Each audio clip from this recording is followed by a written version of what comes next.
কবি সুকুমার রায় রচিত একটি খুব প্রচলিত ছড়া, মজার ছড়া, হারিয়ে পাওয়া। নমস্কার। হারিয়ে পাওয়া কবি সুকুমার রায়। ঠাকুর দাদার চশমা কোথা? ওরে বংশা বাবুল কোথা? দেখ না কোথা, দেখ না কোথা, খোঁজ না নিচে গিয়ে। কই কই কই, কোথায় গেল?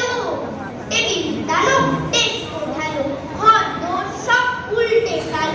কোচাও লাঠি দিয়ে নিচে নিচে উজোর ফিচে, তোর ফাঁকে খাটের নিচে কেউ বাজু পর্দা ভিজে, বিছনা দেখে ঝেড়ে, লাফিয়ে ঘুরে হাঁপিয়ে ঘেমে, ক্লান্ত সবে পড়ল থেমে।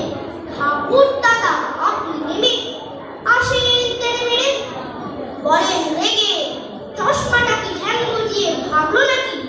খোঁজার নামে কেবল ফাঁকি দেখছি আমি এসে, যেমন বলা দারুণ রসে, কপাল থেকে অমনি ঘষে, চশমা পরে রক্ত বসে, সবাই ওঠে বসে। নমস্কার।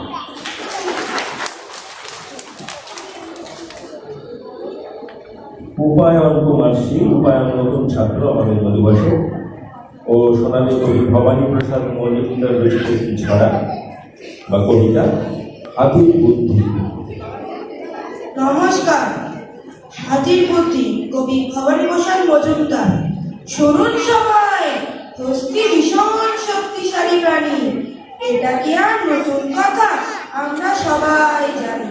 শক্তিশালী নয় তো শুধুই, ভীষণ বুদ্ধিমান, বেঈমান নয়, যায় না বাড়ির দ্বার।